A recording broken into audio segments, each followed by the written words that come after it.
जादुई सोने का घर और पेड़। बरेली के एक गांव में एक जीतू नाम का आदमी अपनी बीवी रानी और बेटा बबलू के साथ एक छोटे से घर में रहता था।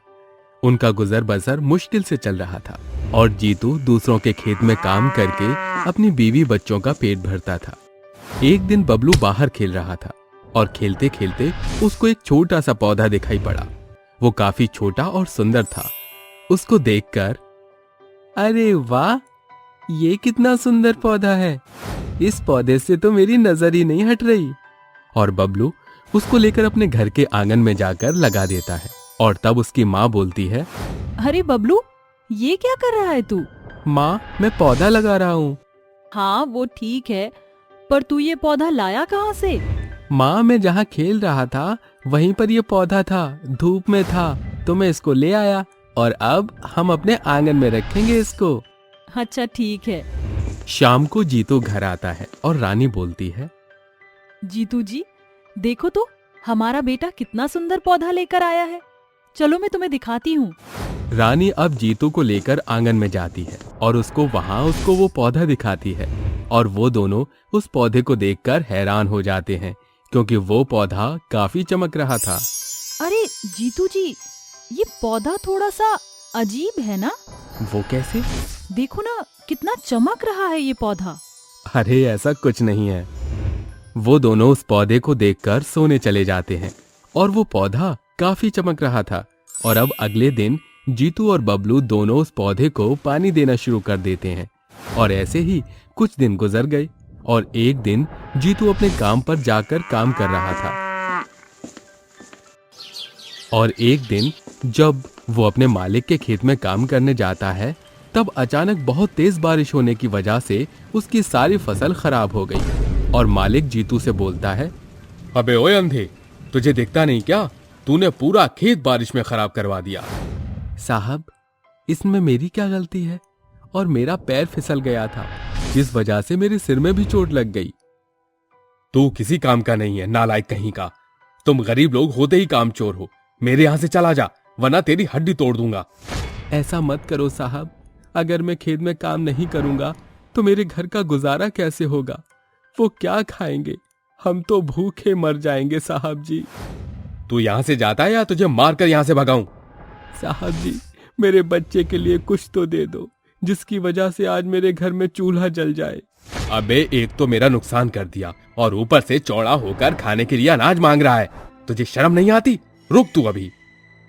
इतना कहकर जीतू का मालिक उसको धक्का मार देता है और उसको अपने खेत से निकाल देता है।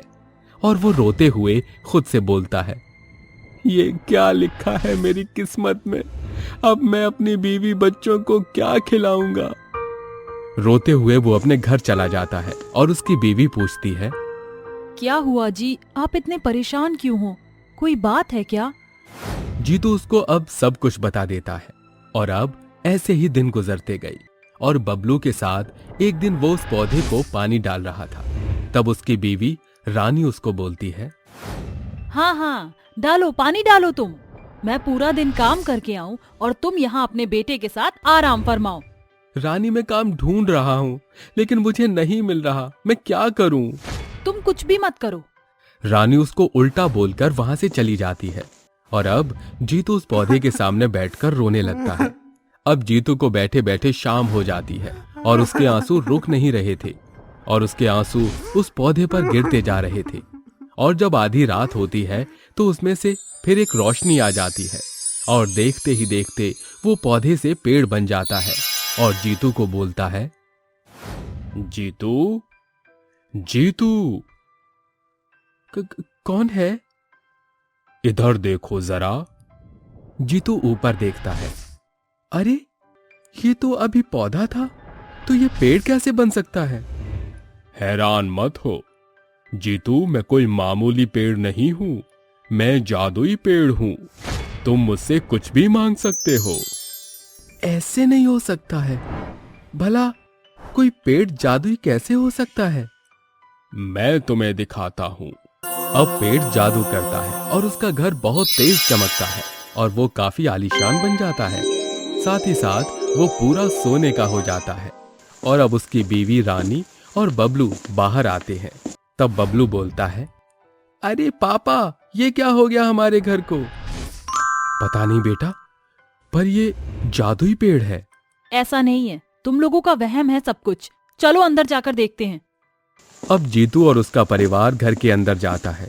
तब उसके पास सब कुछ सोने का हो जाता है, यहाँ तक कि घर के पर्दे भी सोने के हो जाते हैं। और ऐसे ही कुछ दिन गुजर जाते हैं और अब उसकी हरकत देखकर गांव वाले आपस में बात करते हैं। अरे भैया, इसका घर देखा है? पूरा सोने का बन चुका है। हाँ भैया, अब तो इसकी बीवी भी काम करने नहीं आती। ऐसी कौन सी लॉटरी लग गई है इनकी जो इनका पूरा घर सोने का हो गया है? पता लगाना पड़ेगा। आज रात भाइयों कोई भी सोएगा नहीं। रात को फिर कोई भी नहीं सोता है और अब सब उसके घर के बाहर छुप जाते हैं और उनका पेट फिर से चमकने लगता है। ये नजारा देखकर सब हैरान हो जाते हैं। तभी जीतू बाहर आता है और पेड़ उसको सोना चांदी और पैसा देने लगता है और बोलता है, जीतू, इससे सबकी मदद करना, कभी भी घमंड मत करना, क्योंकि जिस दिन तुम घमंड करने लगोगे उस दिन मैं यहां से चला जाऊंगा। गांव वाले वहां से चले जाते हैं और अगली सुबह जब जीतू अपने पेड़ के पास आता है तब बोलता है, पेड़ जी, क्या आप इस दुनिया के हैं? नहीं, मेरी दुनिया अलग है, तुम देखना होगे। हाँ हाँ, क्यों नहीं? पर मेरी दुनिया के बारे में किसी को भी मत बताना। नहीं नहीं, मैं नहीं बताऊंगा, पर मैं अपने परिवार वालों को भी लेकर जाना चाहता हूं। ठीक है। अब जीतू अपने बीवी बच्चे को लेकर आता है और पेड़ अपना मुंह खोलता है और वो तीनों उसके अंदर चले जाते हैं। वहां एक सुंदर सी दुनिया थी। वहां पेड़ों की दुनिया के साथ साथ परियां भी रहती थी और अब बबलू को वहां काफी अच्छा लगने लगा और वो लोग वहां से वापस आ जाते हैं। लेकिन बबलू को वो दुनिया भा गई थी, इसलिए अब वो अगले दिन भी पेड़ के पास गया और उससे बोला, पेड़ जी, मुझे दोबारा अपनी दुनिया में ले चलो। हाँ हाँ, क्यों नहीं, चलो। वो फिर से अपना मुंह खोलता है और बबलू उसके मुंह के अंदर चला जाता है और वहां उन परियों के साथ खूब खेलता है। और अब वो रोज ऐसे ही जाने लगता है। लेकिन अब उसके गांव वाले को ये पसंद नहीं था और आपस में, गांव वालों, इनका अब कुछ करना ही होगा। हम लोग इतनी मेहनत करते हैं लेकिन इनको बिना मेहनत किए इतना कुछ मिल गया। आज जब ये लोग बाहर जाएंगे तब इसके घर में जाकर कुछ भी नहीं छोड़ेंगे। हाँ हाँ, और अगर अब ये लोग आए तो इनको मार देंगे।